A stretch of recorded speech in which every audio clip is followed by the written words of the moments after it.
Bonjour à tous, je suis Nicolas Cholet, je suis le fondateur de Unnest, qui est une société de conseil en data marketing. Et aujourd'hui, j'ai la chance de recevoir Melvin Peignon. Melvin, je te laisse te présenter. Bonjour, donc je m'appelle Melvin, je suis product manager à ClickHouse depuis maintenant 2 ans et demi. Ravi de te parler, Nicolas. Merci. Alors, une toute petite intro avant de commencer, juste pour. Je vais raconter ce qu'est ClickHouse, mais moi, comme je suis pas très très bon là-dedans, Melvin, il fera ça mieux que moi. Mais pourquoi je trouve que c'est intéressant?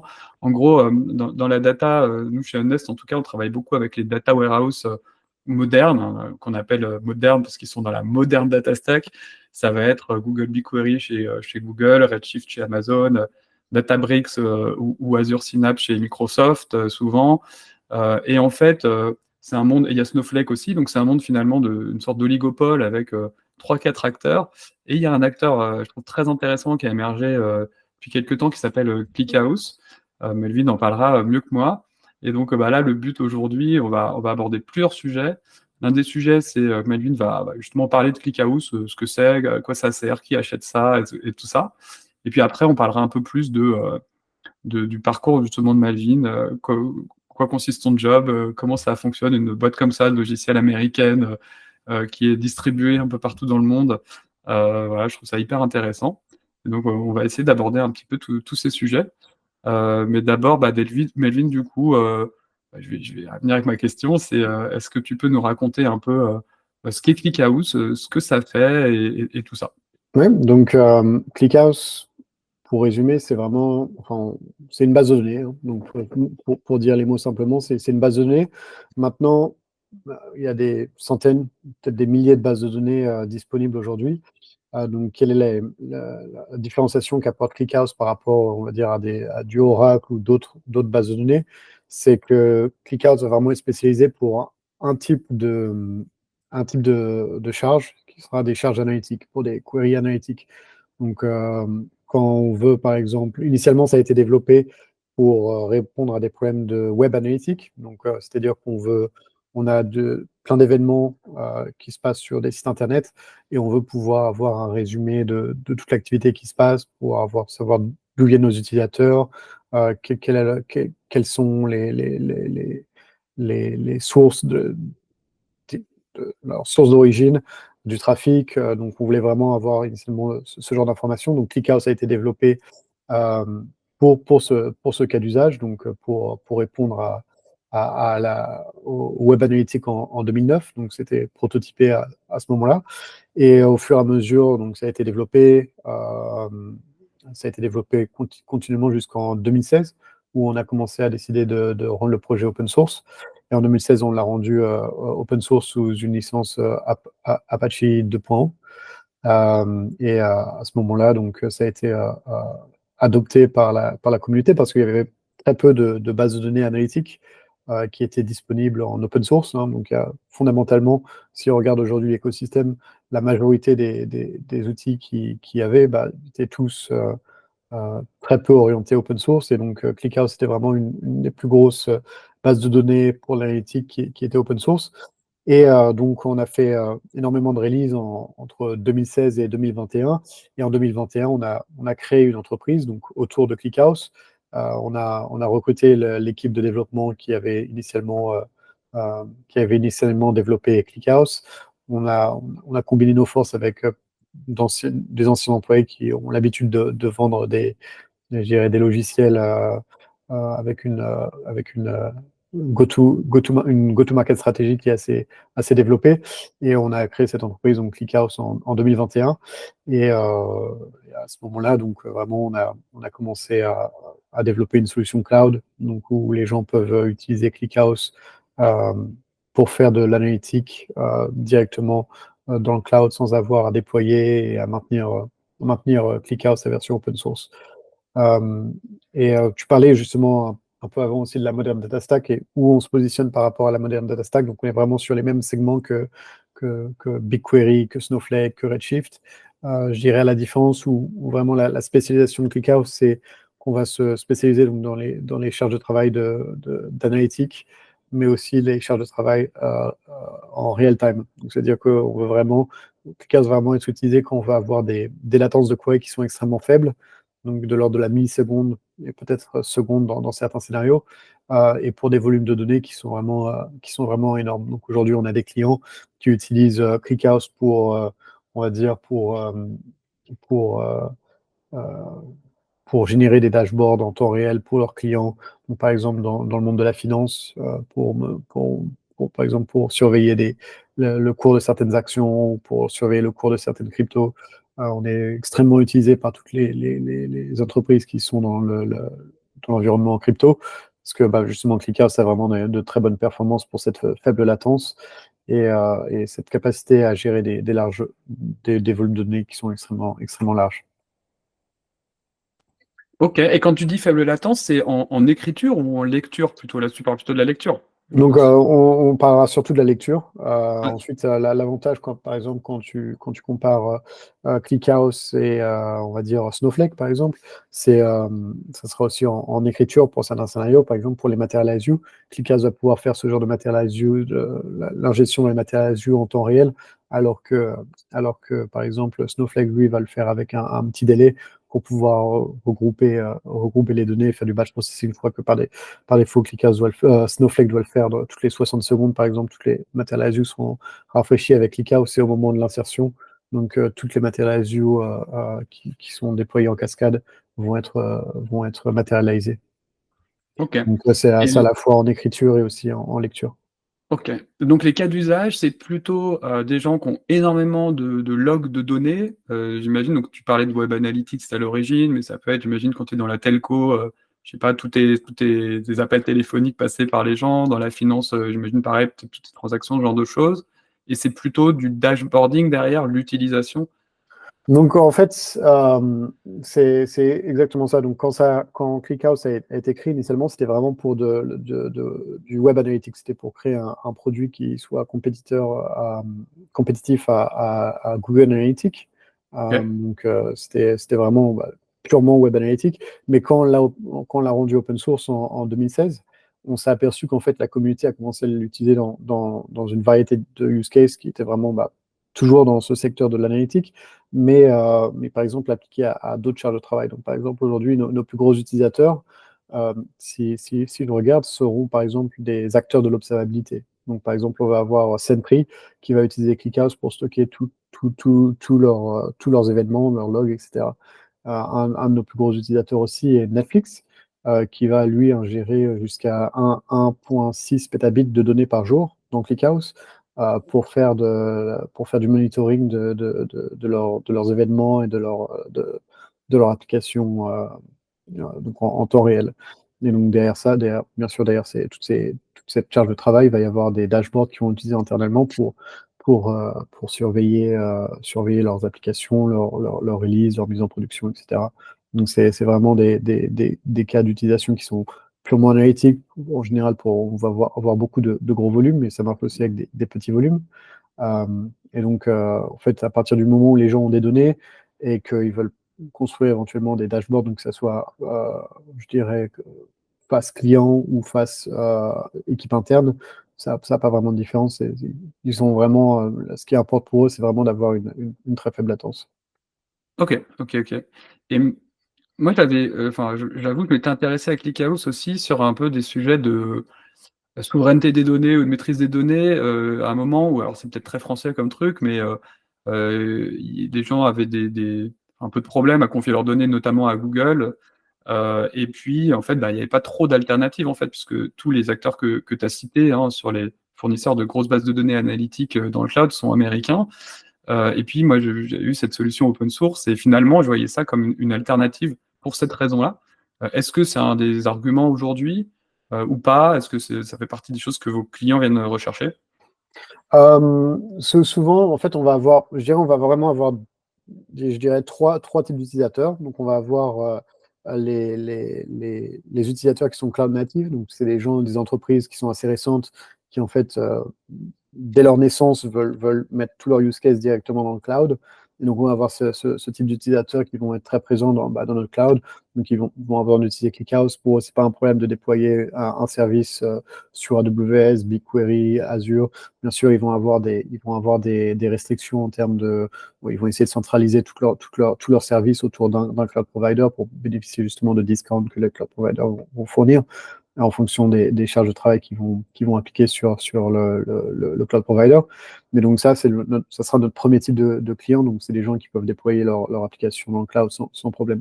Ensuite, on va avoir un peu les utilisateurs qui sont historiquement sur des scénarios self-managed, mais qui ont de plus en plus tendance à vouloir évoluer vers une solution cloud ou une solution managée. Et donc ça, c'est avec eux on va travailler sur comment est-ce qu'on peut les aider à migrer donc toute leur charge de travail qui est sur du self-managed vers le cloud, en simplifiant leur transition. Et ensuite, on va avoir, je dirais, un troisième type d'utilisateurs qui, eux, en fait, sont des utilisateurs qui ont des données extrêmement sensibles, donc qui ne peuvent pas éventuellement quitter leur prémisse, et donc qui doivent être sur du self-managed on-premise. Et dans ce cas-là, on va pouvoir travailler justement avec la distribution open source pour les supporter dans leur scénario B. Donc, on va principalement s'occuper que des comptes qui sont assez gros, faire une entreprise autour d'un modèle self-managed sur des petits comptes, c'est extrêmement difficile parce que ça implique beaucoup de développement. Par exemple, il va falloir du télémétrie, il va falloir développer un modèle de licence qui soit très spécifique et très facilement scalable à plein de différents scénarios. Donc vraiment, pour les scénarios self-managed, on va vraiment s'occuper que des comptes, on va dire, stratégiques. Et typiquement des comptes comme, par exemple, des banques, la Deutsche Bank, par exemple, qui est un utilisateur de ClickHouse, qui et aussi, pour certains scénarios, va vouloir utiliser le cloud, et donc ils vont mettre certaines charges de travail dans notre cloud, mais vont aussi avoir des scénarios où ils ne pourront pas mettre les données dans le cloud, et du coup, on va aussi les aider à supporter leur scénario sur du self-managed. Mais justement, le fait qu'on soit un modèle open source, ça fournit un peu cette flexibilité aux clients. Ils ont aussi l'assurance de ne pas être lock-in dans le cloud et de pouvoir migrer assez facilement, par exemple, vers retourner sur du self-managed éventuellement, ou alors se retourner vers un nouveau cloud provider, ce qui n'est pas forcément le cas, par exemple, quand tu utilises par exemple du Snowflake ou du BigQuery ou du Redshift, parce que si tu as développé toute ton application sur du Redshift et que demain tu veux sortir de l'écosystème AWS, il va falloir que tu réimplémentes toute ton application, toute la logique d'application, puisque Redshift n'est pas open source. Et par exemple, pour se déplacer de Redshift vers BigQuery, tu vas avoir une certaine migration que tu vas devoir faire, qui va éventuellement te prendre du temps et coûter de l'argent. Donc, c'est aussi un des avantages que ClickHouse fournit, d'avoir cette distribution open source qui est vraiment 100% compatible avec notre offre cloud aussi. Ok, hyper clair. Et du coup, est-ce que, j'avais demandé de préparer une démo, alors c'est jamais évident des démos de base de données, hein, mais tu m'as dit que tu t'étais prêté au jeu, donc j'ai Ouais, hâte de voir ça. donc je vais partager mon écran. Je vais juste partager je partage la bonne fenêtre. Est-ce que tu peux voir mon écran maintenant? Ouais, tout à fait, Ouais, c'est en train de s'afficher, c'est bon.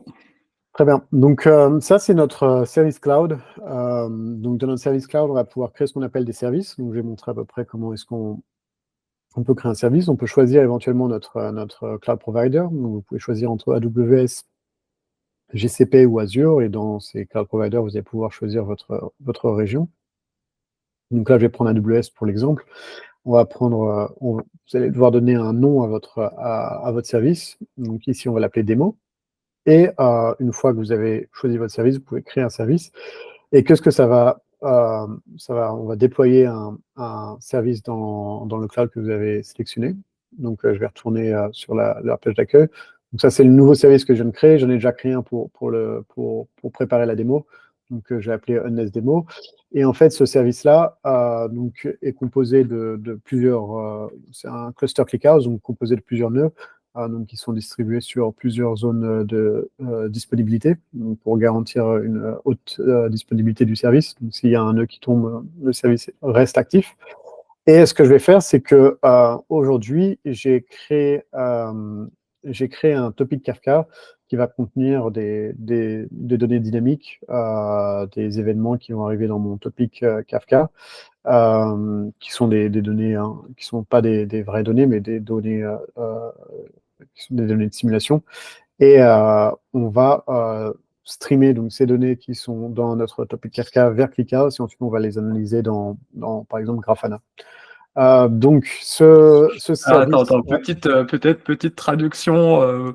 Alors, j'avoue, en plus, Kafka, je pense, enfin, je suis pas extrêmement familier. Si je me trompe pas, en gros, c'est t'écoutes des messages, c'est ça, c'est via ça. Kafka. Et en fait, quand tu reçois un message, du coup, tu pousses les données que tu as reçues dans ce message dans ta base, c'est ça, dans C'est ta base ça. de données. Donc, ClickHouse, en fait, va récupérer les données dans ce topic Kafka. Donc, Kafka va stocker ces données dans un topic. Et ClickHouse va récupérer ces données dans ce topic, les stocker dans la base de données. Et ensuite, on va pouvoir visualiser ça dans Grafana. Ok. Donc, c'est une manière, finalement, d'ingérer de la donnée dans Oui, ton data warehouse c'est qui est en stream, quoi, plus qu'en batch, par exemple. c'est Enfin, ça. Donc, en fait, c'est souvent ce qu'on va voir. C'est un flow qu'on va voir très, très fréquemment chez nos utilisateurs, hein. Donc, ils vont avoir éventuellement une queue comme Kafka où ils vont pouvoir stocker tous leurs événements et avoir plusieurs consommateurs qui vont pouvoir éventuellement consommer de cette queue en fonction des différentes utilisations qu'ils ont des données. Donc, ils vont par exemple insérer dans leur base de données, mais éventuellement aussi envoyer ces données par exemple, dans une application qui a besoin de processer, éventuellement de transformer ces données et puis ensuite les stocker dans du stockage permanent. Donc, c'est un modèle de données qu'on voit assez fréquemment et que je pensais qu'il était intéressant à montrer pour tout le monde. Donc, ok. le but, ce qu'il va falloir faire dans ClickHouse, la première chose qu'on va faire, c'est on va créer un data source donc, qui en fait va déployer une infrastructure dans notre cloud avec un consumer qui va pouvoir consommer justement ce topic Kafka. Donc, je vais commencer à créer mon data source. J'ai plusieurs data sources qui sont disponibles. Donc, on a par exemple du Amazon S3. Donc, si vous avez toutes vos données dans du S3, on va pouvoir utiliser ça directement. Ici, on va utiliser Confluent Cloud. Donc, je vais donner un nom à mon intégration. Donc, je vais l'appeler démo. Je vais lui donner une API key que j'ai préalablement copié ici. Et je vais prendre le secret que je vais copier ici. Et ensuite, on va pouvoir choisir, on va falloir spécifier le endpoint de mon cluster, Kafka. Donc, je vais pouvoir le récupérer ici. Donc, je vais récupérer mon endpoint et je vais le mettre ici. Et donc, une fois que j'ai configuré j'ai juste mis mon API key et mon endpoint, je vais pouvoir cliquer sur Incoming Data. Et donc là, il va checker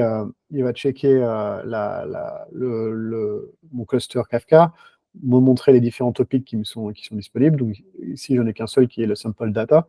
Et donc là, il va me montrer des exemples de messages qui sont dans mon topic. Donc là, je vais par exemple avoir un exemple de message qui est celui-ci. Donc maintenant, ce que je vais pouvoir faire, je vais pouvoir parser les informations qui viennent de mon topic Kafka. Et donc, ClickPy va me proposer, mon schéma de données pour ma table. Donc, il va me donner deux options, ou bien je veux stocker ces données dans une nouvelle table, ou alors dans une table qui existe déjà. Donc là, je vais choisir une nouvelle table. On va appeler cette table qui va s'appeler Sample Data et on va devoir spécifier une sorting key. Qu'est-ce que c'est qu'une sorting key? Donc, qu'est-ce qui va permettre à ClickHouse de donner une vraie faible latence? En fait, ça va être cette sort key qui va en fait trier les données sur disque. C'est-à-dire que quand vos données vont arriver dans ClickHouse, elles vont être triées en mémoire et ensuite elles vont être écrites sur disque en fonction de cet ordre de tri. Et donc, en fait, quand vous allez faire vos queries, vous allez faire vos queries principalement avec des conditions dans votre filter clause. Donc, quand vous allez écrire votre query SQL, vous allez mettre where et ensuite vous allez spécifier des conditions.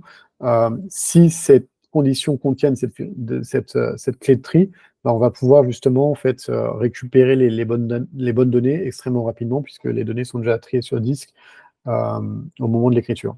Donc là, je vais choisir... Juste si je comprends bien, c'est un peu l'équivalent dans une base de données, enfin, d'un moteur de recherche classique d'un index, C'est mais ça. sauf que là, tu le fais sur finalement la colonne que tu veux et non pas forcément sur une colonne dédiée à indexation ou un truc comme ça, C'est quoi. ça. C'est pas forcément une colonne, ça peut être un ensemble de colonnes, par exemple, ça peut être une clé composite, donc tu peux avoir Ouais. plusieurs colonnes dedans.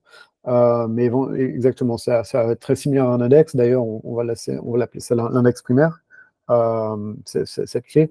Et, elle va pas créer un index dense, elle va créer un index qu'on appelle sparse. Donc justement, au lieu en fait d'avoir une entrée pour chaque ligne, il va créer une entrée pour toutes les, je crois que c'est les 8192 lignes à peu près. Donc ça va permettre d'avoir un index qui soit sparse, donc qui soit moins volumineux. Et en fait, tu vas toujours avoir ces mêmes caractéristiques, hein, vu que tes données sont triées en fonction de cette clé, avoir une entrée pour 8192 lignes, ça te permet en fait de récupérer ce qu'on va appeler une granule, et tu auras juste à analyser cet ensemble de granules qu'on va pouvoir récupérer très rapidement.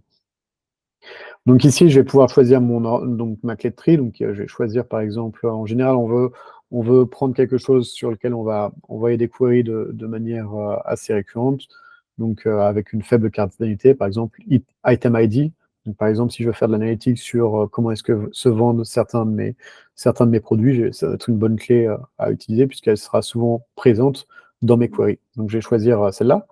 Et ensuite, je vais vérifier que toutes mes colonnes sont bien construites. Donc, je vais avoir une colonne adresse, item ID, order ID.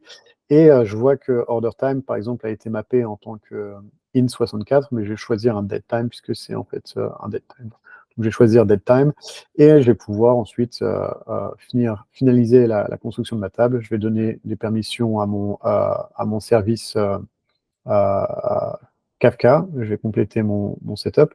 Et donc, il va provisionner du coup ce consumer et va pouvoir commencer à consommer du coup les données de mon service, de mon topic Kafka. Donc, ça va prendre quelques minutes pour déployer donc, ces consumers. En attendant, on peut commencer à regarder au niveau de... ça, c'est déjà fait, donc on n'aura même pas le temps. Donc, on a juste à regarder maintenant, on peut vérifier que les données sont bien stocké. Donc, je vais aller dans ma console SQL et on va pouvoir commencer à faire des queries. Donc, je vais pouvoir faire une query qui va s'appeler, on va faire un count, vérifier le nombre de données qu'on a dans notre table. Hop.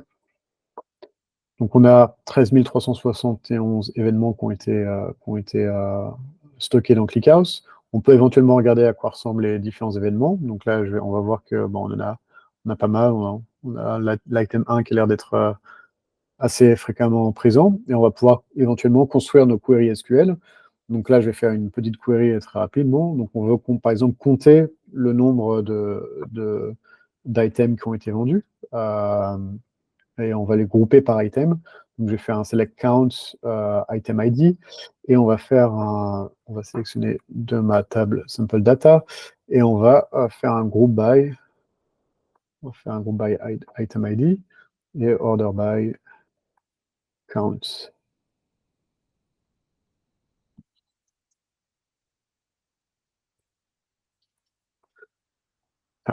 Peut-être une. J'ai oublié le groupe ici. Ok, parfait. Donc maintenant, on peut voir que les items 8, 9, 4, 5 sont très présents. Éventuellement, on veut voir à quoi ça ressemble sur un graphique. On peut cliquer sur Chart ici. On va pouvoir mettre, je veux avoir mon item ID sur mon axe des X et avoir mon count éventuellement sur mon axe des Y.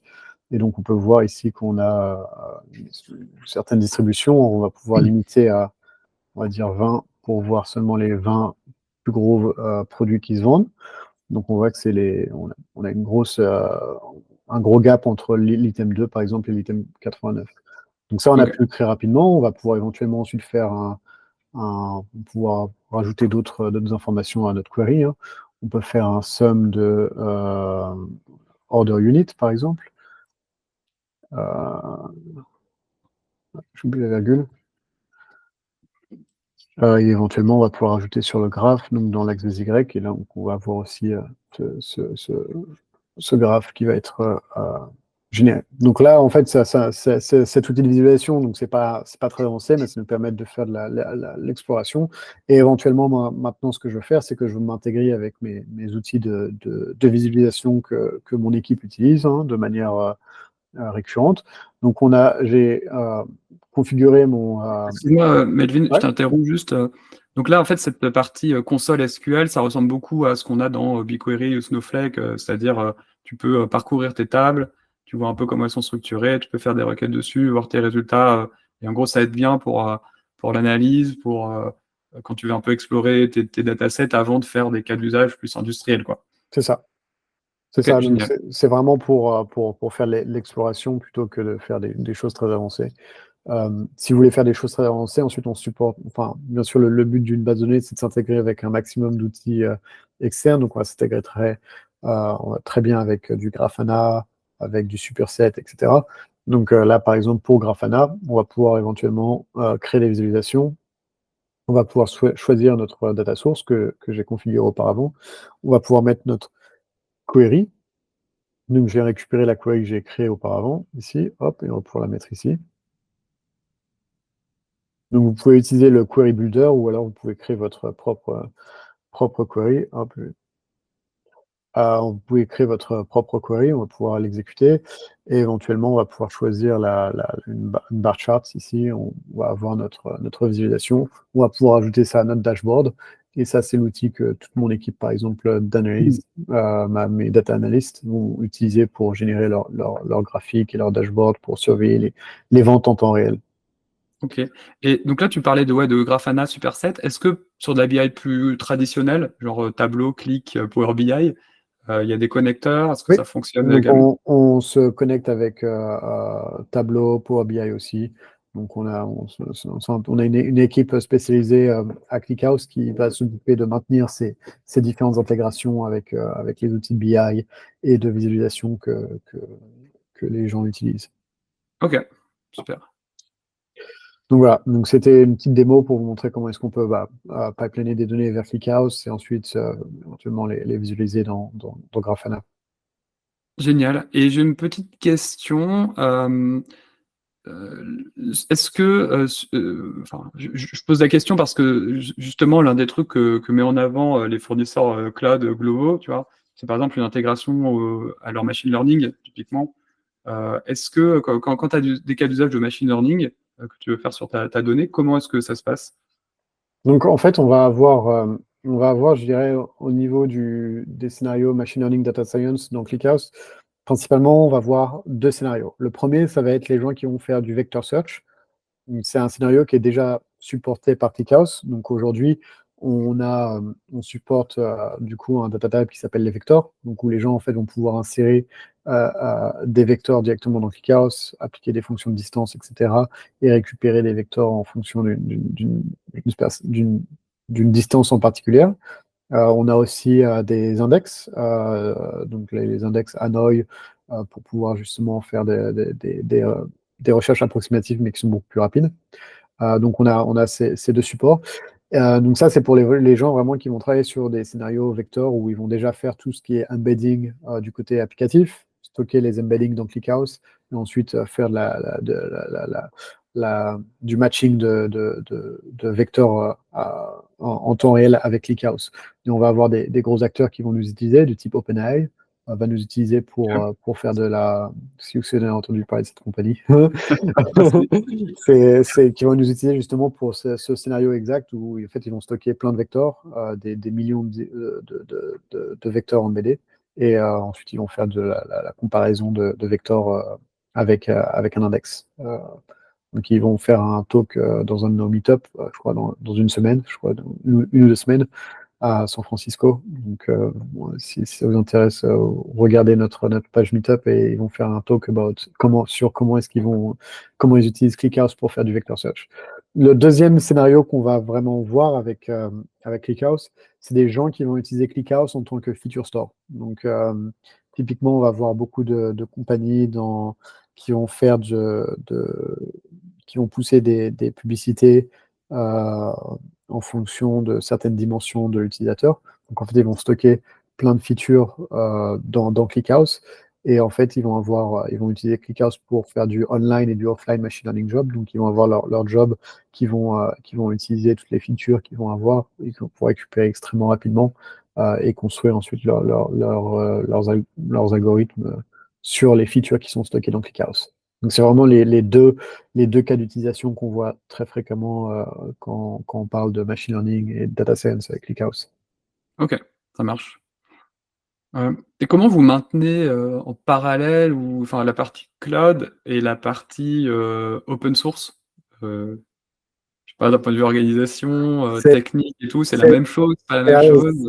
c'est assez compliqué. C'est en partie le travail que j'essaie de faire. Donc, je suis product manager hein, donc, de la partie ClickHouse open source, en sachant qu'on a aussi cette distribution de ClickHouse open source. En fait, pour simplifier l'histoire, on a deux distributions. On a une partie open source et une partie qui n'est pas open source qu'on va utiliser dans notre cloud. Mais la partie qui n'est pas open source est en fait est en gros une branche de notre partie open source. Donc en fait, notre but, c'est vraiment de maintenir les deux en termes de compatibilité. Donc les deux sont interchangeables, mais la partie non open source va vraiment être euh, euh, conçu pour fonctionner nativement dans le cloud. Donc, par exemple, on va avoir des tables unvailed qui sont particuliers comme le churn match tree qui sont conçus pour avoir la séparation du compute et du storage nativement. Donc, ça nous permet de stocker les données dans du S3 ou dans du Google Cloud Storage ou dans du Azure Blob Storage et ensuite avoir des nœuds de compute qui vont seulement stocker les métadonnées et pouvoir être dynamiquement ajouté, supprimé, scaler horizontalement, verticalement. Donc voilà. Donc il y a toutes ces additions qu'on doit faire dans la partie cloud qu'on fait dans un repository privé et la majorité des features de notre cloud viennent de l'open source. OK, ça marche. J'aurais d'autres questions là-dessus, mais du coup, ça me fait quand même une bonne transition un peu sur toi, bah, ton job, mais peut-être d'abord, ton parcours un peu, tu me racontes comment tu es arrivé là?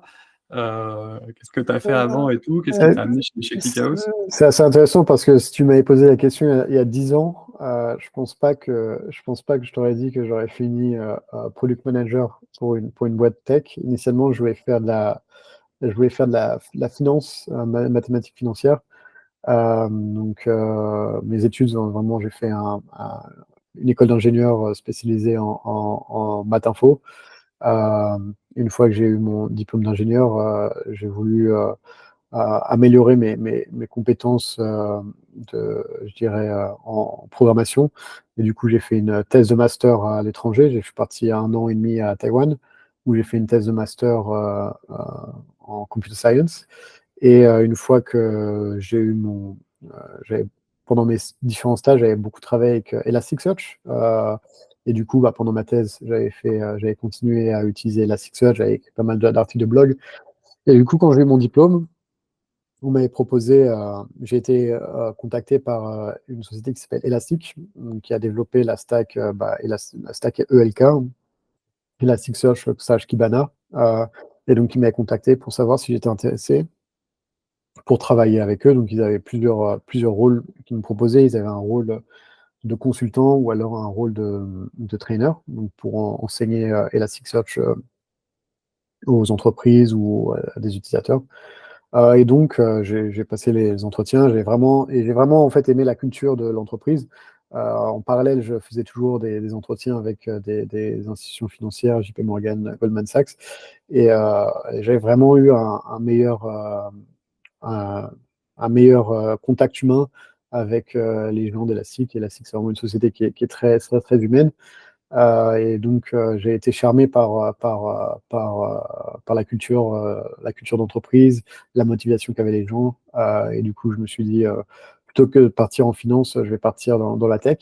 Et donc, j'ai commencé à voyager à devenir expert sur la stack ELK, du coup, à faire des missions de consulting avec des clients un peu partout dans le monde. Donc, j'ai travaillé sur pas mal de scénarios, beaucoup avec Orange à l'époque. Donc, pour apprendre aux gens à comment utiliser Elasticsearch. Et donc, je suis resté à Elasticsearch 4 ans. À la fin de mon temps, on a fait une IPO entre-temps. Et après ces 4 ans, j'étais tech lead de toute la partie observabilité dans l'équipe service à Elastic. Donc, j'avais une bonne connaissance du monde de l'observabilité. Euh, j'avais lu un article de blog de Uber qui parlait de comment est-ce qu'ils avaient fait une migration de Elasticsearch vers ClickHouse et, euh, et du TCO qu'ils avaient économisé. Et c'était la première fois qu'en fait que j'entendais parler de ClickHouse et j'étais assez surpris de voir que une boîte comme Uber utilisait une technologie que j'avais rarement entendu parler. Donc j'ai commencé à regarder un peu qu'est-ce que c'était ClickHouse. Je l'ai un peu testé avec des différents scénarios et en fait, j'ai vraiment été extrêmement surpris par l'efficacité de ClickHouse pour toute la partie analytique, la faible coût opérationnel. Moi qui venais d'Elasticsearch, en fait, je voyais le TCO d'Elasticsearch en fait est très cher vu qu'il y a toute une JVM à maintenir, etc. La mémoire est très coûteuse avec Elasticsearch. Et du coup, au fur et à mesure que j'ai testé cette nouvelle technologie, qui était nouvelle pour moi, mais pas vraiment nouvelle à l'époque, j'ai vraiment été charmé. Et du coup, j'ai décidé de rejoindre ClickHouse en 2021. Et j'ai rejoint ClickHouse initialement en tant que Worldwide Support Services Manager. Donc, je gérais toute l'équipe support de ClickHouse. Donc, initialement, j'étais tout seul, mais j'ai recruté une équipe. Maintenant, je pense que l'équipe doit être à peu près de 15 personnes. Donc, on a créé une équipe pour aider à supporter nos clients. En parallèle, on a créé une offre cloud. Et, euh, et en fait, vu que je travaillais énormément avec les clients et que j'avais beaucoup de retours sur le produit, euh, et qu'on avait beaucoup de difficultés à recruter un product manager pour la partie ClickHouse, il faut être l'équipe ClickHouse, l'équipe qui développe ClickHouse est extrêmement technique. Et Mm. souvent, le problème des product managers, c'est qu'il n'y a, pas forcément un niveau de technicité qui est très élevé. Et donc, il demandait à un product manager qui soit extrêmement technique, mais qui soit aussi extrêmement impliqué avec les clients. Et donc, on avait beaucoup de mal à trouver le bon product manager pour ce rôle. Euh, du coup, on m'a demandé, tu réponds à tous ces critères. Est-ce que ça t'intéressait de rejoindre l'équipe produit et d'aider de définir la roadmap pour ClickHouse et travailler avec l'équipe ingénierie, les ingénieurs, enfin l'équipe engineering, les ingénieurs qui développent ClickHouse. Donc j'ai dit pourquoi pas. J'ai jamais fait de rôle de product manager à l'époque, donc c'est vraiment une nouveauté. Ça fait maintenant, je pense, 8 mois que j'ai pris ces fonctions. Et donc maintenant, je suis principal product manager de ClickHouse Core et donc je travaille énormément avec l'équipe engineering qui est basée principalement à Amsterdam pour essayer de définir la roadmap, remonter les difficultés que les clients ont avec notre produit, trouver les pain points et éventuellement trouver comment est-ce qu'on peut les améliorer au fur et à mesure du temps. Donc c'est là où je passe la majorité de mon temps maintenant. Ok. Juste, tu as parlé de TCO, hein, c'est Total Cost of Ownership, c'est ça, si je ne C'est me ça, trompe ouais, pas. c'est ça. C'est Donc, le c'est en fait global. le coût opérationnel incluant du coup l'infrastructure, la maintenance opérationnelle, le nombre de personnes qui doivent être déployées pour une technologie en particulier, etc. Ouais. Alors, du coup, je vais revenir sur Elastic parce que c'est une boîte assez inspirante parce qu'en fait, ils ont toujours beaucoup communiqué sur le remote déjà. Moi, c'était une des premières grosses boîtes tech que j'ai vu faire du full remote, communiquer là-dessus énormément et tout. Moi, c'est vrai qu'à une époque, je bossais sur des moteurs de recherche et donc j'étais un peu en contact avec eux. Et j'ai toujours été hyper étonné de la vitesse à laquelle les gens répondaient. Tu vois, t'envoyais un LinkedIn à quelqu'un de chez Elastic, tu avais une réponse dans l'heure en général. Toujours assez surprenant. Et puis la boîte, ouais, voilà, ils ont toute une communication autour de ça, autour de la culture d'entreprise et tout. Dans la réalité, c'était comment? Comment ça se passait le travail, ce côté distribué? Qu'est-ce que tu as appris de ça et tout? Je dirais en fait, moi, je fais partie d'une génération qui est assez particulière, je dirais, parce que j'ai jamais travaillé en fait dans une entreprise qui n'était pas remote. Donc, et Elastic était ma première entreprise. Et quand j'ai rejoint, en fait, ils m'ont dit dans quel pays tu veux être localisé. Et donc, initialement, je devais être, quand j'ai rejoint Elastic, initialement, je devais être en APJ, donc qui est Asia Pacific Japan. Donc, je devais être spécialisé dans cette zone géographique, hein, vu que j'étais initialement à Taïwan. Donc, j'ai pu choisir en fait le pays en APG dans lequel je voulais être localisé. J'ai choisi Hong Kong. Euh, Puis ensuite, donc le temps qu'ils fassent tous mes papiers pour que je puisse être à Hong Kong, ils m'ont fait un contrat en France. Donc initialement, j'ai commencé de la France, mais en parallèle, ils préparaient ma relocation vers Hong Kong. Ok. Ouais, c'est ce que Euh, j'allais dire. T'as des contrats locaux à chaque fois. Enfin, c'est ils ça. sont capables de faire des contrats locaux partout, quoi. Donc ils avaient pas mal d'entités en fait. Moi, quand je suis arrivé à Elastic, on devait être déjà 700 employés, donc il y avait déjà pas mal d'entités dans beaucoup de pays. Donc il fallait faciliter en fait le recrutement dans certains pays. Et ensuite, après, ils passaient par je dirais des contract providers pour étendre en fait la capacité de recruter dans certains pays. Mais je peux parler après comment on fait à ClickHouse, qui est assez similaire, hein. Donc il y a un gros overlap enfin il y a un gros, je dirais, euh, on a beaucoup d'employés de ClickHouse viennent d'Elastic, dont moi-même, mais par Ok. exemple, le Chief Revenue Officer vient aussi d'Elastic, la vice-présidente des ressources humaines vient d'Elastic, la VP des produits vient aussi Ok. d'Elastic. Donc on a un gros, noyau qui vient d'Elastic à ClickHouse. Euh, donc voilà, donc ils recrutaient vraiment dans n'importe quel pays. On avait des employés vraiment partout dans le monde à Elastic. Et c'était vraiment la culture était vraiment c'était vraiment, ça faisait partie de la nature d'Elastic d'être distribué. Mais Elastic avait aussi vraiment cette motivation de ne jamais faire en sorte que tu sois isolé. Donc il y avait beaucoup d'événements qui étaient organisés à travers l'année. On avait au moins un compagnie all-end.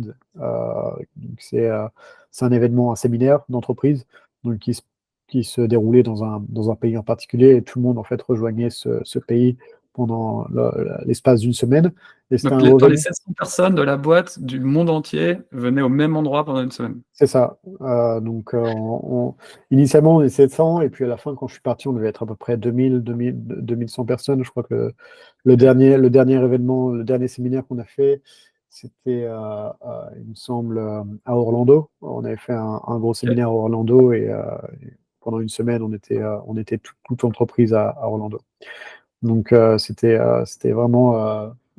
En fait, ça permet de créer une dynamique de groupe qui est assez intéressante, puisque pendant cette semaine-là, c'était pas juste des événements d'entreprise, hein. C'est où on fait la fête, etc. C'est vraiment, il y a énormément de travail qui doit être fait. Donc, souvent, on va avoir les 2 premiers jours des événements qu'on va appeler des global sessions. Donc, c'est avec des sessions pour toute l'entreprise. Donc, où on va pas parler, par exemple, parler de la stratégie de l'entreprise. Donc, on va avoir l'équipe produit qui va expliquer, OK, comment est-ce qu'on veut avancer le produit. On va avoir un résumé la go-to-market stratégie qui va être faite par l'équipe sales et par les, euh, les, les dirigeants de l'entreprise. Donc ça va être à peu près les quelques premiers jours. Ensuite, on va avoir des breakout sessions, donc des sessions par équipe. Donc on va se diviser en équipes avec un agenda qui a été préalablement fait par chacune des équipes, avec des présentations qui vont être faites par différents membres. Le but, c'est vraiment de définir des actions à prendre en fait pour chacune des sessions qu'on a. En fait, c'est une session doit mener à une décision. En fait. Donc, on est vraiment drivé sur toutes ces décisions. Et ensuite, on a les 2 derniers jours qui étaient réservés pour l'engineering. Donc, c'était en fait les ingénieurs qui développaient les produits, qui en faisaient des sessions de deep dive. Donc, en fait, ils allaient faire une présentation, par exemple, sur une nouvelle fonctionnalité qu'ils développent. Et donc, en fait, ça permettait en fait aux pre-sales ou à l'équipe les consultants, les trainers de participer en fait à ces sessions et vraiment d'apprendre en profondeur comment fonctionne une fonctionnalité. Et donc là, on apprenait vraiment des choses qui étaient très, très, très récentes ou alors euh, très pointues sur le domaine de connaissance de la personne qui faisait la présentation. Donc c'était vraiment super en termes d'événements. Et ensuite, bien sûr, à la fin, souvent, on avait un jour qui était un fun day. Donc c'était des activités qui étaient organisées par l'entreprise. On pouvait tous s'enregistrer à différentes activités. Mais c'est des semaines de travail. À la fin, quand tu reviens d'une compagnie Wayland, t'es fatigué. C'est Ok, sûr, c'est très fatigant. Et donc, à ClickHouse, on a vraiment la même culture d'entreprise, hein. Donc, on essaie pour l'instant, de compagnie Wayland, on essaie d'en faire au moins un par an, en sachant que on fait aussi des all-end par team, souvent. Donc, par exemple, on va ok, avoir l'équipe intégration qui va se réunir. Et en tant que produit, donc moi, je suis amené à me déplacer dans plusieurs de ces séminaires. Donc, on a vraiment la même mentalité de tous se réunir et de temps en temps de parler. Là, le prochain compagnie online qu'on fait va être à Singapour en, il me semble Singapour en octobre. Donc, toute ok. l'entreprise va se réunir là-bas et on va pouvoir parler pendant une semaine de toute la stratégie d'entreprise. Et donc, au niveau des contrats, du coup, ClickHouse, lui, fait des contrats. Donc, on a des entités dans plusieurs pays, mais que dans quelques pays. Je crois qu'on a les Pays-Bas et les États-Unis. Et Ok. ensuite, pour toute la partie opérationnelle, donc recruter par exemple les gens en France. Actuellement, je suis basé à Barcelone. On passe par un fournisseur qui s'appelle Deal. En fait, tu vas pouvoir recruter des employés et en fait les mettre à disposition d'une entreprise. Donc en fait, mon employeur n'est pas directement ClickHouse, c'est Deal, mais Deal me met à disposition de ClickHouse le temps qu'on grossisse une région. Et une fois que la Ouais. région est assez grosse, en général, on va la remplacer par une entité pour se dégager de Deal. Ok. Et par rapport à la question de l'isolement, donc il y a le all end une semaine par an, tu disais, et le reste du temps, un peu plus peut-être au quotidien, au sein de la semaine, comment vous faites en sorte que justement les gens aient l'impression d'appartenir à une équipe ou Donc, on a toutes les 2 semaines, on a un compagnie Holland, donc on fait, mais virtuellement. Donc, ok, où en fait, on va avoir un résumé de tout ce que fait toutes les différentes équipes. Donc, par exemple, on va avoir un résumé de ce que fait le board, enfin, des dernières réunions du board, par exemple, qui se fait de manière trimestrielle. On va avoir un résumé du produit, résumé de l'engineering. Donc, ça va être disponible à tout le monde. Donc, on a ce gros événement toutes les 2 semaines. Et puis il dure ensuite, combien de temps? c'est une session de 2 heures en général. Ok, C'est un compagnie online de 2 heures qui se fait toutes les 2 semaines. Et puis ensuite, on a au moins un weekly team meeting. Donc c'est je dirais plus petite audience au niveau de l'équipe. Donc pour mon équipe, par exemple, c'est toute l'équipe produit où on se rencontre tous les vendredis soirs pour parler des décisions produits et des différents problèmes qu'on a rencontrés pendant la semaine. Euh, et ensuite, pour tout ce qui est l'équipe leadership, on a une grosse réunion qui est le lundi soir, donc le lundi matin pour les États-Unis, donc qui dure 2 heures aussi, et qui est vraiment je dirais, plus euh, pointilleuse sur les détails, quoi. C'est vraiment la décision du go-to-market. On va parler des clients, les clients chauds, donc les clients sur lesquels on doit travailler activement, etc. Donc, ou les gros logos qu'on est en train d'essayer d'acquérir en ce moment. Donc, et les différents bloqueurs qu'on a. ok. Et en termes d'outils, nous par exemple, tu vois, on est en remote. On utilise un outil qui s'appelle Gather, c'est une sorte de bureau virtuel. On utilise Slack évidemment pour la communication. On utilise beaucoup un outil que tu dois connaître qui s'appelle Notion. On va mettre toute notre documentation plus la gestion de projet. On fait ça là-dedans. Vous, c'est quoi un peu vos suites d'outils pour bosser comme ça? Est-ce que déjà l'asynchrone est très développé? J'imagine que oui. Donc Euh, nous, on utilise énormément Slack. On utilise énormément Slack. Je veux dire, je pense qu'on doit envoyer ouais, Slack, c'est vraiment la base. Beaucoup de Jmeet aussi, on va utiliser beaucoup de Jmeet extensivement. Chaque équipe en général a ce qu'on appelle un Always On channel. Donc c'est un Gmeet qui est toujours allumé. ok. Donc les gens peuvent le rejoindre et avoir l'impression d'être au bureau, quoi. Euh, Donc ça, c'est des choses que j'avais mis en place, par exemple, dans l'équipe support. Donc, quelque chose quand tu veux travailler, hop, tu peux aller sur ton Always On et tu travailles devant ton ordinateur et d'autres personnes peuvent te rejoindre et ensuite vous pouvez échanger s'il y a besoin d'échanger. Donc, il y a ça qu'on utilise. Pour toute la partie documentation, enfin, on va utiliser GitHub principalement, donc ou bien par issue ou bien le wiki GitHub on va utiliser. Mais voilà, en général, les décisions sont, enfin les gros sujets sont toujours discutés sur Slack et souvent on va au moins le mettre sur un sujet de meeting avant de prendre une décision sur les grosses décisions. Donc c'est quelque chose qu'on va toujours parler de manière synchrone avant d'acter une décision qui est assez importante. Et sinon, on a aussi beaucoup d'autonomie. Donc, pour les décisions qui sont beaucoup moins importantes, on n'a pas forcément besoin de grosses formalités, mais quand on va avoir une grosse décision à faire, on essaie toujours d'avoir au moins de le mettre en item d'un team meeting. OK. Et si on parle un peu, juste vite fait de la roadmap produit, alors pas besoin enfin, une roadmap détaillée, je pense qu'on connaît pas assez bien le produit pour, ça nous parle, mais en gros les gros sujets, tu vois, un peu macro sur lesquels, vous bossez? Donc, ClickHouse, c'est vraiment la performance qu'on recherche. Donc, c'est vraiment une zone qu'on essaie d'améliorer en permanence. Donc, on essaie toujours d'améliorer les performances de ClickHouse. Donc, il y a un gros item qui s'appelle performance. Un deuxième item, c'est toujours de rendre ClickHouse encore plus serverless. Donc, par exemple, là, sur un sujet sur lequel on travaille, c'est les stateless workers. Donc, en fait, c'est des nœuds qui n'ont pas besoin d'appartenir au cluster, en fait, pour pouvoir exécuter, par exemple, des queries ou des opérations de background ou des opérations, par exemple, typiquement, ClickHouse, la manière dont il fonctionne, c'est que tu vas insérer des données qui vont être triées en fonction de ta clé de tri. Mais de temps en temps, du coup, pour garantir en fait pour limiter le nombre de fichiers qui sont sur ton file system, il va falloir qu'en fait toutes tes données que tu as écrites, tu les réécrives dans des plus gros fichiers, etc. de temps en temps. Et donc ça, c'est des opérations qui s'appellent les merges. Actuellement, elles sont faites par les nœuds de ton cluster.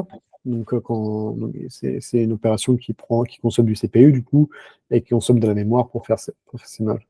Idéalement, on aimerait pouvoir faire toutes ces opérations par des nœuds qui soient en dehors de ton cluster et du coup qui n'impactent pas les ressources qui sont utilisées par ton cluster et en fait que toutes tes ressources qui sont utilisées par ton cluster soient allouées à tes utilisateurs plutôt que de faire des opérations de background. Et du coup, en fait, c'est une problématique sur laquelle on travaille. Donc, essayer de pouvoir faire en sorte que des, euh, que des, toutes ces opérations peuvent être faites par des nœuds stateless et aussi éventuellement l'exécution de queries dans le futur. Donc, tu peux envoyer une query à ClickHouse et en fait, elle n'est pas exécutée par ton cluster, mais elle peut être exécutée par un stateless worker qui réside en dehors de ton cluster et en fait, tu payes seulement pour la ressource que cette query a utilisée. OK. Donc ça, Mmh. c'est, je dirais, deux items. Et un autre projet sur lequel on travaille extensivement, c'est Bring Your Own Cloud aussi. Donc on a beaucoup de clients qui veulent avoir leurs données de leur cloud, par exemple, utilisant leurs propres ressources. Par exemple, parce que, je sais pas, parce qu'ils ont un deal avec AWS qui leur donne des nœuds de compute qui sont extrêmement peu chers ou du storage qui est extrêmement peu cher. Donc ils veulent éventuellement passer par leur propre que leurs données résident dans leur propre VPC, etc. Donc, c'est une solution sur laquelle on est en train de travailler en ce moment. OK. Et si on parle un peu enfin, de l'entreprise en elle-même, vous êtes combien aujourd'hui? Et comment c'est réparti entre, on va dire tech, produits, sales et relations clients, enfin les grandes briques, quoi? Donc, en fait, donc, l'équipe sales est vraiment, je dirais, très présente, puisque le but, c'est on est vraiment une entreprise, on a deux fonctions. C'est la fonction principale de ClickHouse, c'est de vendre de ClickHouse de base. Donc, en fait, quelqu'un dans ClickHouse peut avoir que deux fonctions, ou bien il aide à vendre, ou bien il aide à développer un produit qui va se faire vendre par ClickHouse. Donc, c'est les deux fonctions qu'on a dans ClickHouse. Euh, en fait, la manière dont on va travailler avec les sales, c'est que les sales sont extrêmement présents dans nos réunions produits, mais aussi on va souvent souligner ce qu'on aime bien faire, c'est par exemple les problèmes que nos clients ont. Donc, on va par exemple avoir souvent, on va essayer par exemple de faire trimestriellement des sessions qui vont être les 10 barrières d'adoption de ClickHouse, par exemple. Donc, on va demander à l'équipe sales, à l'équipe support, à l'équipe les pré-sales aussi. OK, quelles sont pour vous les 10 barrières que vous rencontrez qui vous, qui vous permettent, enfin, qui ralentissent votre cycle de vente de ClickHouse. Donc, on va regarder ensuite ces barrières et on va essayer d'aligner notre roadmap par rapport à ces barrières. Certains de ces limitations qui seront resurfacées par cette liste prennent plus de temps à être résolus. D'autres peuvent être résolus assez rapidement. Mais c'est vraiment ça qui va driver un peu notre roadmap. C'est vraiment les limitations, les limitations que vont nous refaire surfacer l'équipe sales et l'équipe field. En Ok. fait. Et le support, du coup, c'est inclus dans la fonction de vente, quoi, de ce que j'entends. Ouais. Donc en Ok. fait, le support est très.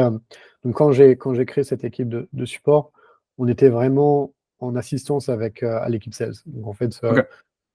par exemple, on participait au POC, donc Proof of Concept. On aidait à faire les Proof of Concept d'un client qui voulait migrer vers ClickHouse. Et on est aussi très impliqué dans le cycle de post-sales aussi. Donc, une fois qu'on a vendu, on reste dans le même environnement avec l'équipe support qui continue à supporter, à garder le client content, en fait.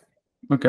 Et le modèle économique, il inclut, enfin, vous vendez du service et du logiciel ou que du logiciel et le service, ça vient. Le service on considère que le service est gratuit et qu'il doit Ok. être gratuit pour tous nos utilisateurs.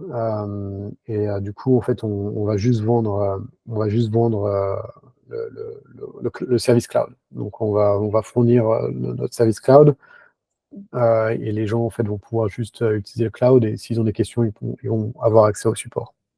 Et en fait, Ok. au moment de au moment de la qualification de la solution par le client, en fait, on va l'accompagner avec, par exemple, les sales, les pré-sales aussi, donc qui vont pouvoir faire des POC. Et l'équipe de support sera là aussi en assistance de l'équipe pré-sales. Ok. Et c'est quoi le point d'entrée en termes de prix de la solution cloud, en ordre de grandeur? Donc, on a deux dimensions pour le pricing, donc c'est quelque chose que je peux montrer assez facilement.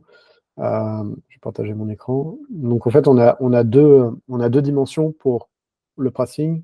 On a le premier, c'est le compute, et la deuxième, c'est le storage. Donc, en fait, on va voir la mémoire et le CPU utilisés par les instances, et ensuite, la deuxième, c'est du coup le volume de données qui va être stocké sur S3. Donc, par exemple, ici, je vais prendre un exemple. On va prendre un service de production qui va tourner sur du AWS. On va pouvoir choisir éventuellement la zone Irlande.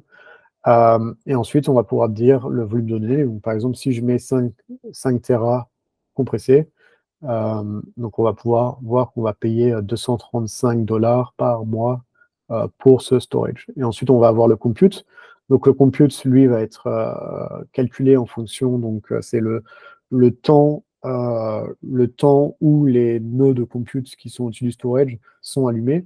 Donc ici, par exemple, on va définir qu'ils seront allumés à peu près 8 heures par jour. Donc qui correspond à peu près à, si par exemple quelqu'un fait utilise ClickHouse pour faire de l'analyse de données pendant la période je dirais pendant sa période de travail Ouais. au bureau. Donc c'est à peu près 8 heures. Donc ça serait à peu près du coup 374 pour une instance qui fait qui fait 48 gigas de mémoire. 48 gigas de mémoire, ça sera divisé par 3 pour avoir une haute disponibilité du service, puisqu'on va avoir 3 compute nodes qui seront toujours associés à un service. Et éventuellement, donc, on a aussi le minimum ici qui est 24 gigas. Donc, il faut savoir que ClickHouse va pouvoir, en fonction de l'utilisation de la mémoire et du CPU, augmenter le nombre de computes dans ces deux bornes, on va dire. Donc, Ok. si par exemple, vous faites beaucoup de queries qui consomment beaucoup de mémoire, du coup, on va monter la mémoire du service pour pouvoir répondre aux queries. Et Ok. donc, on va Donc pouvoir vous monter avez des jusqu'à clients. 360, par exemple. Ok. Donc en gros, j'imagine que vous avez des clients qui vont être à 500 ou 1000 dollars par mois. Et puis après, bon, je pense que ça peut monter beaucoup si tu as des très gros volumes, quoi. Oui, Enfin, c'est ça. Donc ensuite, par exemple, typiquement, là où on va voir les use cases d'observabilité, par exemple, ça sera des use cases qui sont 24 heures, donc où il n'y a pas d'idling, par exemple, où les gens vont peut-être avoir besoin de beaucoup de compute. Donc le fait qu'il n'y a pas d'idling, ça va forcément augmenter un peu les coûts. Mais oui, donc on va avoir ce qu'on appelle des clients donc, qui vont dépenser plus et ensuite on va avoir des clients qui sont un peu avec des plus petites charges de travail. Pour les clients qui vont dépenser plus, on va fournir ce qu'on appelle des committed spend. Donc c'est les gens vont pouvoir vendre, vont pouvoir acheter des crédits pour le cloud en amont. Donc par exemple, ils vont dire on va dépenser 200 000 dollars par exemple cette année dans le cloud. On aimerait bien acheter pour 200 000 dollars de crédit. Et du coup, on va pouvoir leur vendre du coup 200 000 dollars donc, plutôt que qu'ils aient à mettre leur carte de crédit et soient chargés tous les mois en fait. Donc Ouais, ça sera ça la principale différence entre, je dirais, les clients qui dépensent beaucoup et ensuite les clients qui dépensent un peu moins. ok. Euh, et sinon, si on revient sur un peu enfin, l'économie un peu d'entreprise, bon, tu me disais en amont que vous avez levé pas mal d'argent. Qu'est-ce que ça, c'est quoi l'impact du coup au quotidien pour vous, pour les gens qui bossent dans l'entreprise, en quoi ça vous concerne ou ça vous touche? Les, les- donc, pardon, tu peux répéter la question? De la levée de fonds, enfin, tu me Ah, disais vous avez levé pas oui. mal d'argent et du coup, c'est quoi l'impact en fait pour vous Bah, en ce que fait, vous... pour nous, quand on a créé l'entreprise, du coup, en fait, on avait un modèle open source et en fait, on avait juste une distribution open source qui était, qui était, qui était gratuite. Du coup, les gens juste téléchargent. Donc, pour créer une entreprise où on a besoin de recruter, par exemple, pour, pour les gens qui développaient Clear, il y avait à peu près 25 personnes. Comment est-ce qu'on recrute 25 personnes quand on a zéro revenu? Donc, il fallait forcément monter des fonds. Donc, quand on a créé l'entreprise en 2021, on a commencé par chercher du capital pour pouvoir créer cette entreprise. Et on a commencé par faire une série A, donc, qui a été levée, qui a été faite à 50 millions de dollars. Et ensuite, on a enchaîné avec une série B qui nous a permis de relever 250 millions de dollars, donc pour une valuation, pour une valuation d'entreprise à 2 milliards. Donc en fait, parce que comment est-ce qu'on a pu faire cette levée de fonds? C'est qu'on avait déjà ClickHouse qui était très populaire à l'époque, présentait de très Ouais. grands comptes. Hein. Donc on avait Uber, Netflix, on a par exemple Ctrip qui utilise, je ne sais pas si vous connaissez trip.com, qui utilise ClickHouse, qui stocke 50 pétabits de données. Là, je suis allé en Chine récemment où j'ai travaillé avec ce compte, il stocke 50 pétabits de données. Donc en fait, on a déjà une grosse adoption qui est là. Maintenant, c'est comment est-ce qu'on arrive à convertir cette adoption d'un modèle qui soit open source, sans support, vers un modèle qui soit cloud, avec du support. Donc, euh, donc, c'est ça qui a motivé les investisseurs à donner à nous aider à lever cette somme d'argent. En fait, avec ces fonds, on a pu bien sûr recruter euh, une équipe. Hein. Donc, moi, quand j'ai rejoint, on était une vingtaine. Maintenant, on est plus de 200. Euh, on, on a fait ça à peu près en 2 ans, donc et puis on commence tous les mois maintenant, on a beaucoup de nouveaux clients avec une croissance qui est très importante pour une entreprise de cette taille. Donc en fait, cette levée de fonds vraiment permet d'accélérer en fait la vitesse de croissance de l'entreprise. Ok. Ah, super intéressant. Et c'est qui les investisseurs typiquement? C'est des gros fonds connus ou c'est On a aussi des... principalement on a Benchmark Capital et Index Venture, donc qui sont Ok. deux gros VC américains. Donc c'est ceux qui ont fait l'investissement initial dans ClickHouse, donc qui ont aidé qui ont aidé à faire la levée de fonds en série A. Et ensuite, après, en série B, on a eu d'autres VC qui s'appellent Altimeter, Redpoint, Lightspeed. Lightspeed qui est un VC qui vient de Elastic, qui était product à Elastic avant, donc qui a créé son propre son propre fonds d'investissement et a investi dans ClickHouse. OK, génial, hyper intéressant et je reviens sur l'open source juste. Du coup, pendant toutes ces années, il y a quelqu'un qui a développé un truc open source sans zéro revenu, il faisait ça à côté. Enfin, je sais pas, c'est les gens faisaient Non, ça vraiment à côté de leur taf, non, il y non, avait même pas de revenu du tout? ça faisait partie d'une entreprise. En fait, c'est nécessairement en fait un produit qui a été développé pour euh, un back-end compétiteur du coup, à OK, Google Analytics. Et du coup, c'était développé ensuite en interne. Ensuite, après, l'entreprise a décidé d'open sourcer le projet parce que bah, ils voulaient bénéficier de la traction de l'open source et éventuellement créer ensuite un service managé au-dessus de ce produit-là. Et en fait, ils n'ont pas eu le temps. Et du coup, quand on a voulu créer une entreprise autour de ce produit-là, ils ont décidé d'accepter du coup qu'on fasse un spin-off de ce OK, produit. OK, intéressant. C'est quoi comme, entreprise? C'était Yandex. D'accord, OK. OK, intéressant. Donc c'est Heu, pour ça qu'ils voulaient faire un produit compétiteur à Google Analytics, parce que ouais, ils ont Yandex Metrica, du coup, ouais, euh, qui, euh, qui est un compétiteur de Google Analytics. OK et l'esprit de l'open source, on va dire, ça reste un truc qui est important pour vous? Ou finalement c'est l'histoire et maintenant, votre sujet c'est, vendre du cloud et puis c'est ça l'essentiel? Enfin, sans jugement en plus, hein, c'est une vraie question.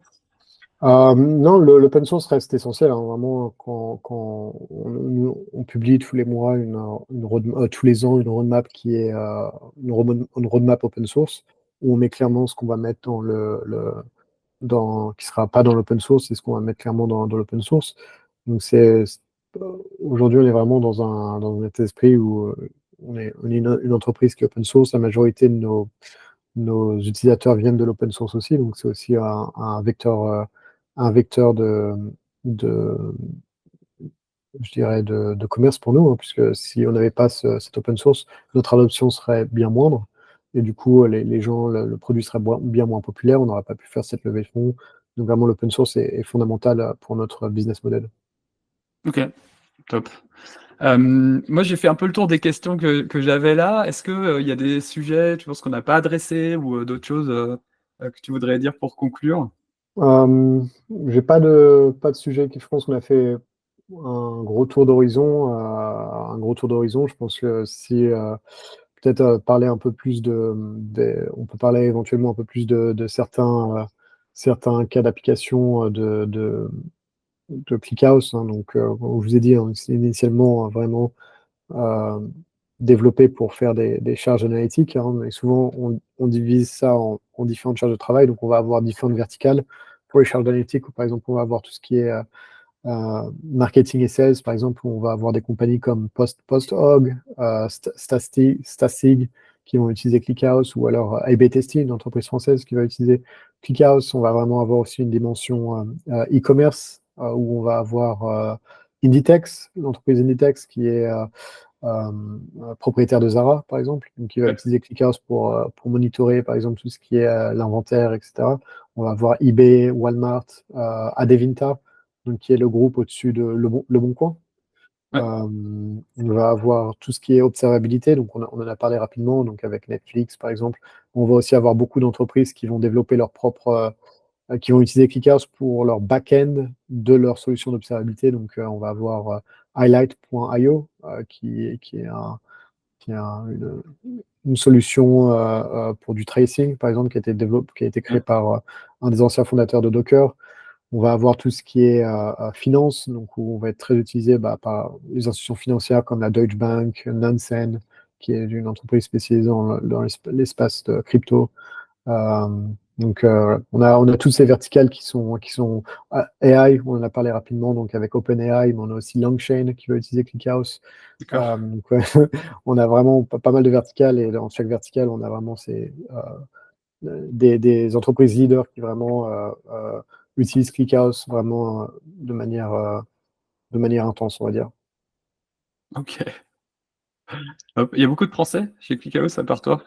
En français, on a quelques-uns. Le manager de l'équipe support en Europe est français. On va avoir la directrice des ressources humaines qui va être française. On va avoir aussi le product manager de la partie intégration qui va être français. Je crois que c'est tout. Ah, et on a un sales aussi en France, donc D'accord. qu'on a recruté assez récemment, Ok. avec qui je Génial. travaille beaucoup. J'imagine.